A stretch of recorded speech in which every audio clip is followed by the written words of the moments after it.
So, fuck, these papers are going to make a lot of noise. Is that ASMR?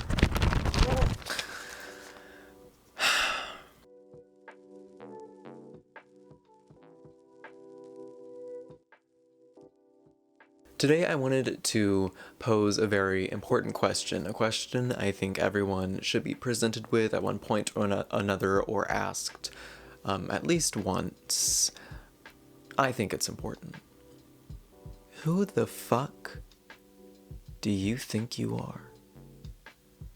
Don't have the answer? That's okay, because no one does. That's definitely something that they don't tell you in your developmental adolescent years, is that no one really has a fucking clue what they're doing on this planet. It doesn't matter if you have a lot of money. It doesn't matter if you've got your 9-to-5 job after graduating college and getting your degree. Good for you, but that doesn't mean that you've made it from point A to point B. And when we're growing up, especially in the United States, it seems like we are wired, and it's not even like our mentors really realize that they are wiring us this way, but it's just like the conditioning that has become the United States system. At this young developmental age, our minds are very, influenced by our mentors and the information that they feed us. And the school system is very game-like, and it's like a rat race. You're just trying to be all as successful as each other, and there's very high conditions for getting grades and high standards for getting grades, but not necessarily metabolizing all the information and things of that nature. But that's not what we're fucking talking about. And this is why I wrote these goddamn pieces of paper, because I knew I was gonna go off on freaking tangents. LOL. Okay, so the point that I'm trying to get to is the fact that when you're young, you're in kindergarten, then you're in elementary, and you're preparing all of elementary to get to high school. And your mentors use high school to leverage against you. Maybe not all schools, but if you're in a competitive private school or something, you're going to have high school dangled above you, and your teachers are going to say things like, in high school, this won't cut it. In high school, you're going to need to have better grades. In high school, they're not going to accept that you're doing this. They use high school like this huge stepping stone that we all know we have to get to is when you go to school in the United States. This is the goal, is to get from point A to point B. It's not necessarily how you get there or what you learn getting there. It's to sustain the high grades so the school gets its funding. You get from point A to point B, which is from elementary school to high school. And then from high school, it starts all over again. The entire process starts over again, where they're dangling college like a piece of meat, and we're little dogs, and they're just like, in high school, this is not going to cut it. You need better grades to get into a good school. You need to have a X, Y, and Z on your report card, or you're not going to get into the select schools that you prefer. And this is how education is set up to us. It's just they make us feel like we're in this race to be the best, or we're just going to flounder. And then if you don't get to college, if you don't get these good grades, you're not going to get a great job because you won't have that amazing diploma. Luckily, I feel like my generation is really kind of breaking out of that mold, because we have so many entrepreneurs that are doing amazing things, and so many people that are creating new concepts and new ideas and are employment fields. There was some guy, well, I'm not gonna say his name. I know his name, but I'm not gonna say it. There's a guy that I went to high school with, and he has started his own creative design firm. It's still small. I don't know why I said that. That doesn't matter. It's amazing that he's doing that. And I have no doubt that it's gonna grow and get even bigger. I mean, he's already had some amazing clients.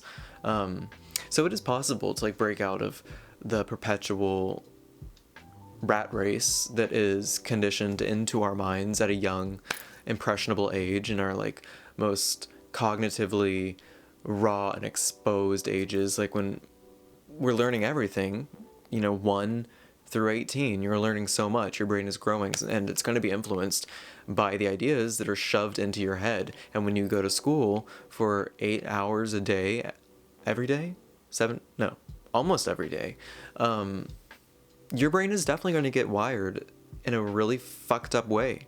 Because the United States is fucked up, like it really is. Education, economy, everything's fucked. So when you're really susceptible to all the fuckery, your head's going to get messed up.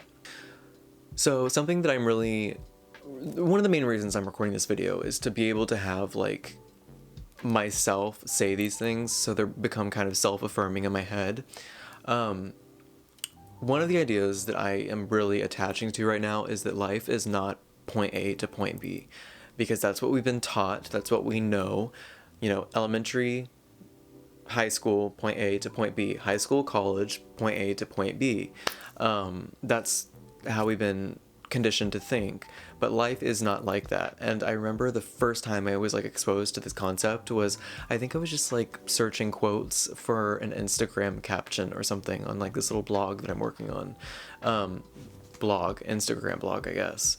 But it said that like life is to be enjoyed like music. You don't listen to music trying to get from the beginning to the very end. Like you don't feel this urgency to like get from the very beginning all the way to the end. That's not how you enjoy music. Or the same would be said for like painting. Well, I guess some people like try to get done with painting quickly, but I suppose the way painting and art is supposed to be enjoyed is like a journey where you don't really have a direct idea of where your mind is going to end up in the very end, whether you're doing it or whether you're just looking at the artwork. Life is supposed to be similarly enjoyed that way, because being a human, most of us only have like 80 to 100 years on this earth, and that's if you're doing great. Some people die at fucking 40. No idea when I'll die. Doesn't matter. But life is so short, and I feel like we are human, and that is to fault sometimes, where we are so human that we forget, because we're such a selfish species, we forget that we die. Like, we forget that we're like kaputs. And when you forget that, I feel like you can kind of get lost in the monotony of life. And especially because we're wired at young ages to be worked into that monotony. Like, our brain gets started on the cycle, and then they just kind of like send us off into the perpetual cycle for the rest of our life until we die. Or until we get to retirement, which I guess is when you finally made it. That's like the concept that they kind of feed us. It's at retirement, you'll get to do all your things and become, work all your life and then become retired. And that's like the big goal. That's not my fucking goal, and that should not be your goal. Live to die. Live to be calm into your death at the age of 70. Wow. That sounds like you have definitely made it. You definitely know who the fuck you are and what the fuck you're doing. Another like stereotype or concept that's pushed into our minds is that money is a validator of your life, that money is like everything. And this is true. Like, money is kind of everything, just in the world, like in general, not just the United States. But you can still try to live your life where you don't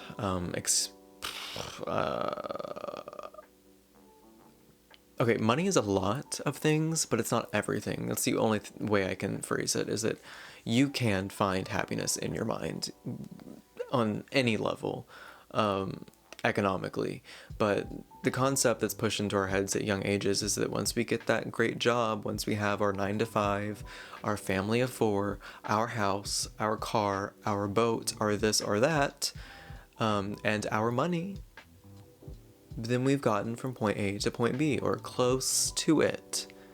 Money is like point B, the pinnacle of point B. And I keep using the phrase point A to point B because that's how the United States at least experiences life. It's like a fucking rat race.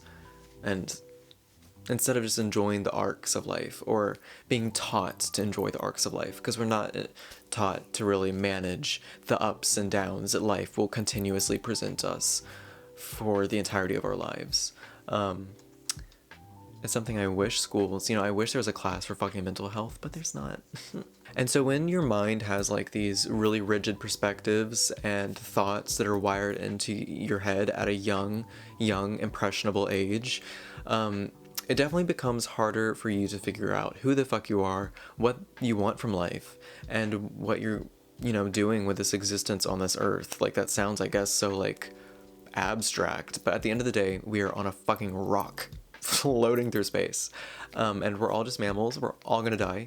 We're gonna be in a vase at the end of it, or 6 feet under the fucking ground, or maybe lost at sea if you're lucky. I don't know, something exciting.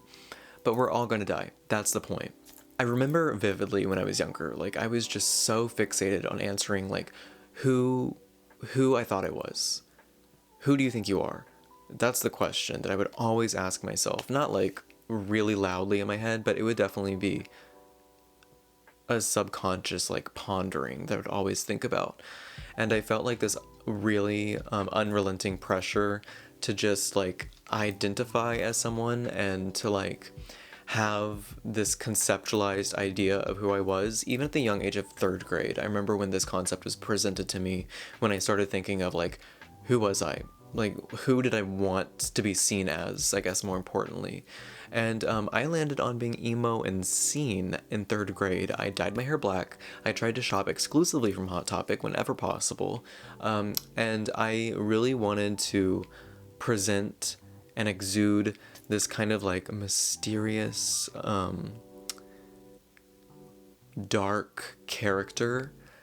And I thought that shopping exclusively from Hot Topic, wearing skin-tight black and white checkered skinny jeans with suspenders attached to the butt that didn't go over my shoulders like they should, they were just long enough to hang to the back of my legs for effect, paired with snake-skin cowboy boots, a baby blue skin-tight t-shirt with a lime green cupcake that said "Eat Me," really conveyed this veil of mystery that I thought I was living under.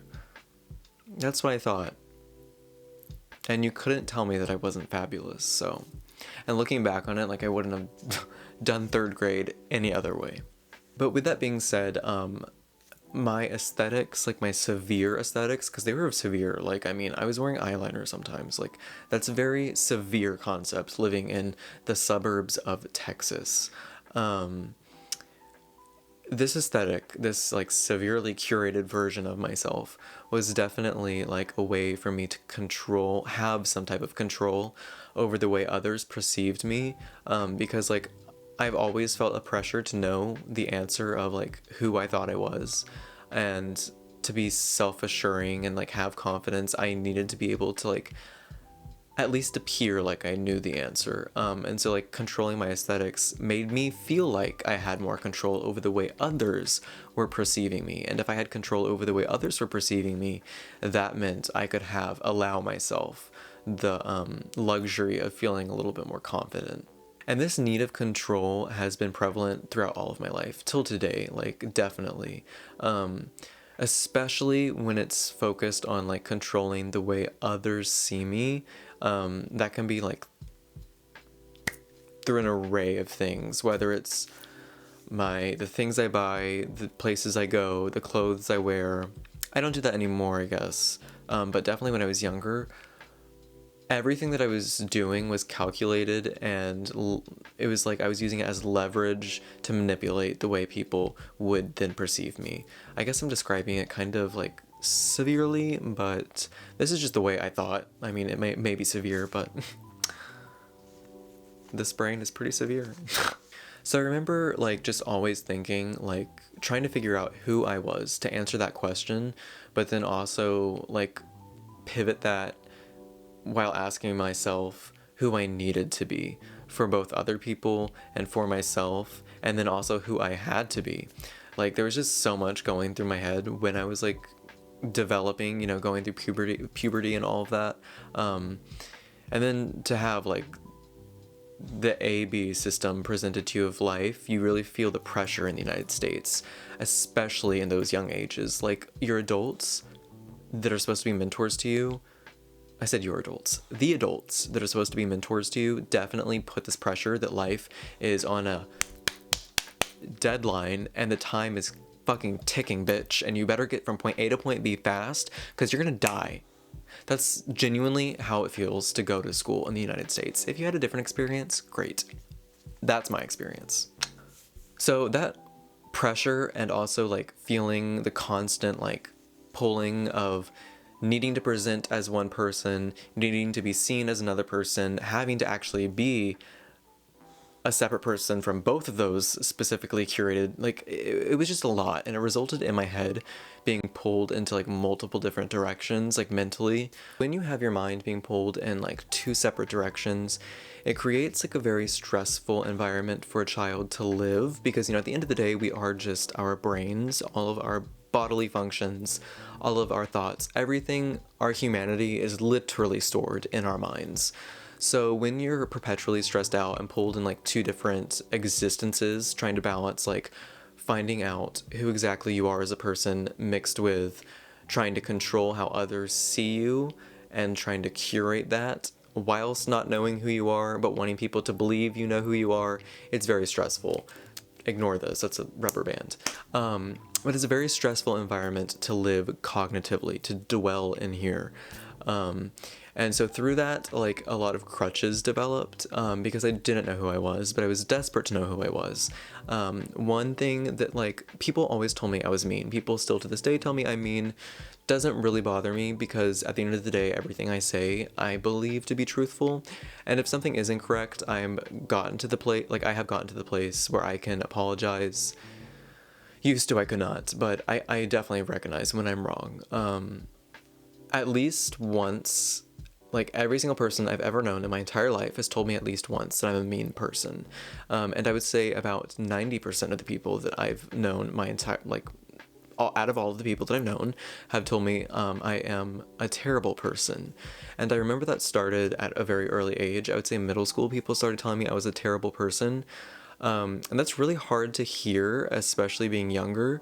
Luckily, I think the way I do, and I kind of saw it as an opportunity to have an identity. And I know how crazy that sounds, but it's true. I saw it as a crutch. I was like, okay, well, if all these people are telling me that I'm mean and that I'm terrible, then clearly I am.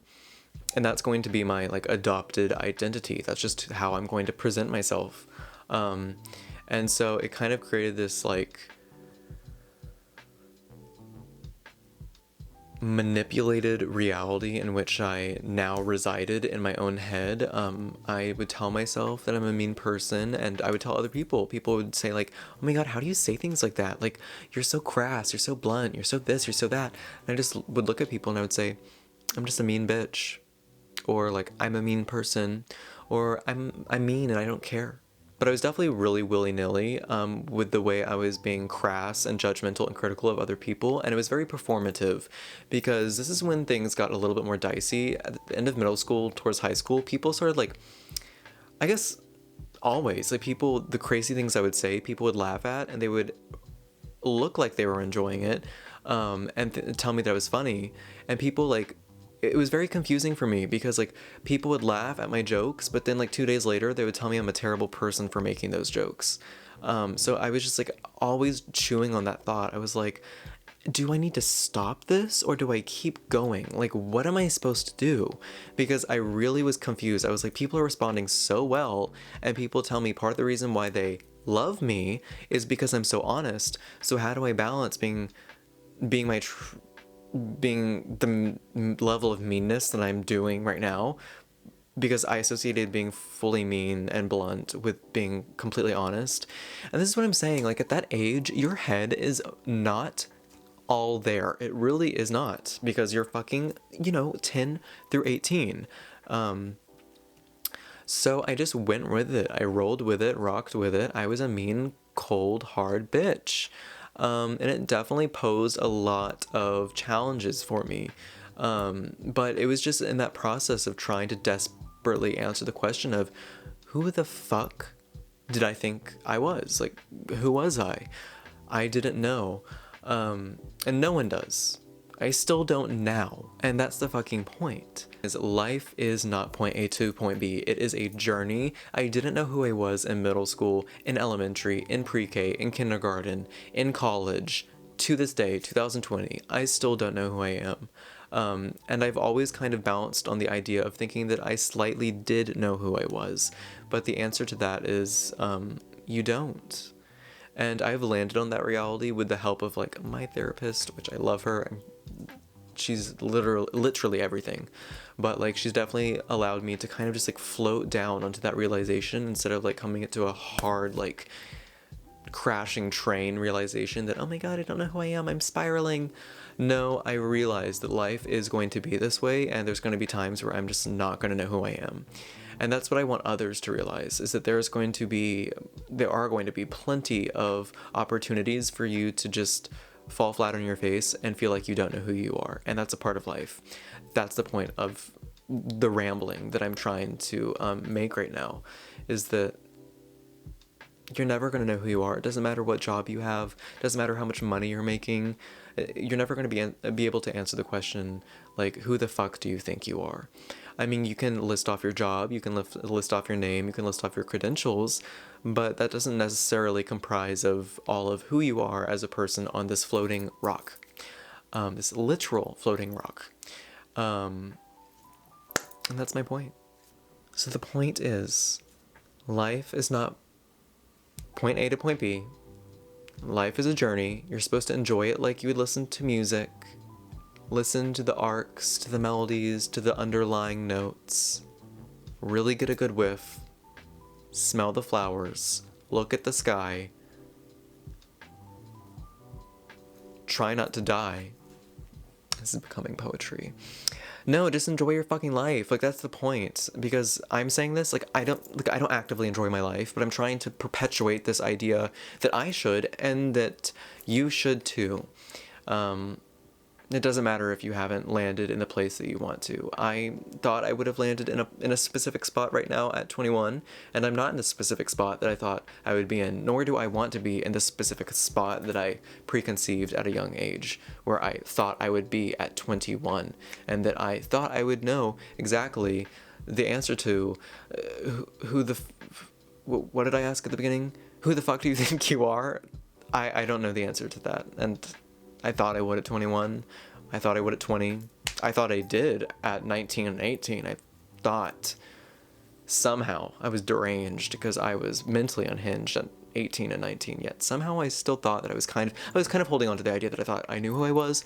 I need to stop talking because I told myself this was not going to be a 30-minute fucking video. Who the fuck do you think you are? Can't answer the question? That's okay, because no one can, bitch. Good night.